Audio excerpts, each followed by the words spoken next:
Hello, good morning, good people. This is Kuda from Taniwa Agro. Bright and early. It's about 7 a.m., maybe 7:30 in the morning. We're off Tatutanga, and we just want to talk about foundations today. What we're talking about is foundations. The way it all starts. The three foundations of any successful farming program. Number one, nutrition. Number two, the right genetics or breed. And number three, management. So we just want to break those down and make it clear. In the spirit of talking about foundations, the iron of it is we are building our foundation to Tangata Zudina, starting from scratch, Kuvapachuru, and this is what we are now doing. We've laid out, I think we're on about 18,000 now. The plan is to get to about 30,000. The beautiful thing about being on a farm is that you get to do your own things. You get to build your own material. And say, for example, the bricks that we're talking about right now, Twitter Tega, and it's been cost effective that way. When you do your own bricks, it becomes cost effective in the sense that if you were to buy them, all these other companies, you probably buy them at about $50-$55 per thousand for my farm brick, more common. But we're getting them on an average of about $30 per thousand. So that is a huge saving on our part. It allows us to build what we want to build. Is infrastructure for our animal farm, for our goats and chickens and ducks. So it's a goat and poultry project that we're laying a foundation for. But back to the issue of discussion for today, we're talking about the foundations of any successful breeding program or any successful farming program. Number one, genetics. You have to have the right breed. High performance breed mean a high performance bank balance, for lack of a better way of putting it across. It means money for your pockets if you've got the right level of performance from your animals. If you're doing goats, the goal is to get to high performance breeds like your Boa, Kalahari Red, Savannah, and maybe Sun. If you're thinking of milk, those are the sort of parameters that you want to look at, or sort of breeds that you want to look at. If you're looking at tomatoes, you can't be growing money maker tomatoes or Roma or at this stage, unless if it's a filler crop and unless there's a particular reason. You've got high performance breed like your Star 9037, Trinity, Sagatan, Star 90091, Chata Seeds on Chamboko Chewaya, Those are the sort of breeds that you want to look at when it comes to tomatoes. When it comes to sweet potatoes, high performance breeds, German 2. And then you've got high yielding breeds like your Brontal, your Covington, and high yielders like your Beauregard. And also market acceptance is also a very key thing when it comes to selecting the right genetics for your crop. Like if you're doing green mealies, for example, the right breed of maize for green mealies is probably 7 series. It's a long season variety, but the crop size makes it so easy to sell. Double covers are also something that you can also consider when it comes to maize breeds like your K2, anything from 65 upwards, or even ZAP 73. Those are double cobras, or even 30G19 from Pioneer. Those are very good double cobras when it comes to maize. So selecting the right breed for the farm is very key to a successful farming program. The second thing that we want to talk about is nutrition. When it comes to after selecting your breed, the next thing that you want to then focus on is nutrition, so that the breed performs at its optimum.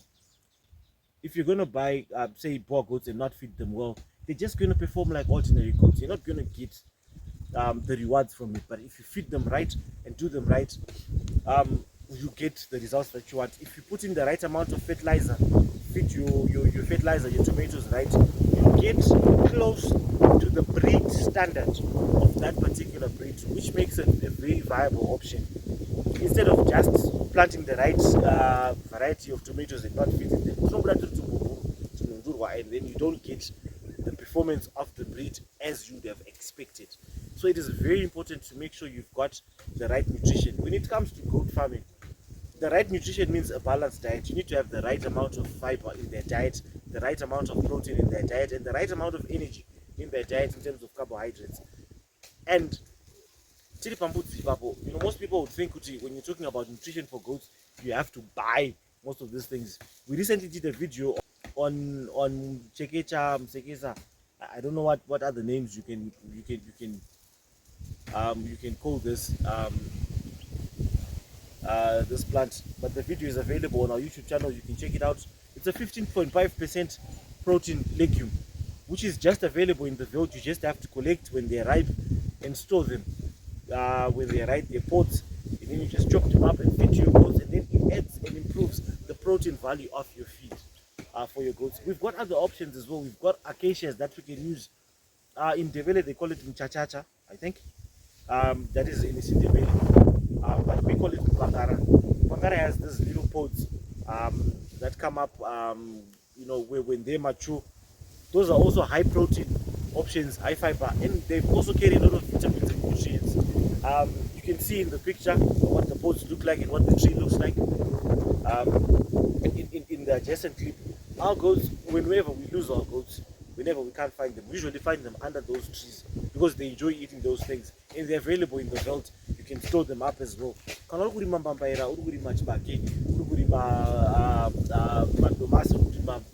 All that farm waste can contribute. Whatever you lose on the farm, whatever you waste, your returns from your cabbages, you can then feed your animals using that to improve their nutrition, hence the nutritional improvement. The last thing is management. You have to be competent when it comes to management. The beautiful thing about where we are right now in terms of technology, where we are right now in the digital space, is that there are a lot of tutorials that are available, a lot of videos that are available that you can learn from.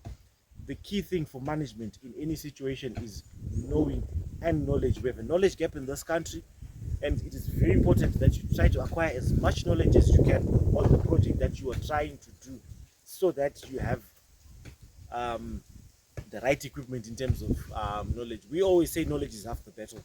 That is why we're even conducting a sweet potato training, if I'm not mistaken. It's an online training. We'll be doing it via WhatsApp.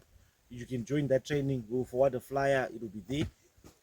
You can join us, and we'll help bridge the knowledge gap together. The plan is to just make sure we bridge that knowledge gap, close it up, and make sure we have the right tools in terms of management. Then after that is application. You have to apply the right management tools that you've got. Make your systems predictable, make them replicable as well. The plan is to make sure that we repeat our successes and make sure we do not repeat our mistakes by making sure we have documented systems that we can repeat. Hatingarememba mbaira tichingoita zvekungoita guesswork kuti last year tinenge takambodai tikadai. Let's document, record, and make sure we've got the right systems that we repeat. And ipapo management, as we're talking about management, the infrastructure aspect then becomes key. It's not the first thing that you want to deal with, but it becomes key, because as soon as anything farming quickly becomes a science. So the moment you start growing, you realize you need the right infrastructure. For Mudzi, it's also struggling with handling. We've only got about 25 goats on the farm right now, but we're struggling with handling. When it comes to tipping,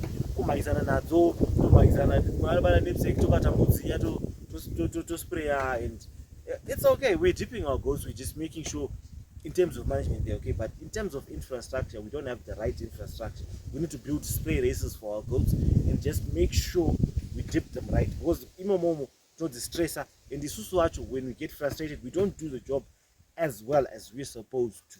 So we need to create a management facility for our goats as well. So that is why we're also doing bricks, to just try and build that.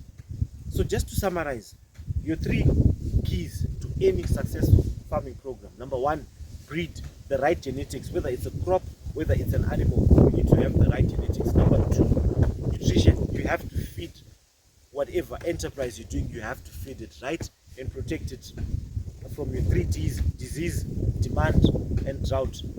Make sure you've got it protected from that. And the third aspect is your management. You have to have the right equipment, the right people, and also the right amount of knowledge for the project that you're trying to do.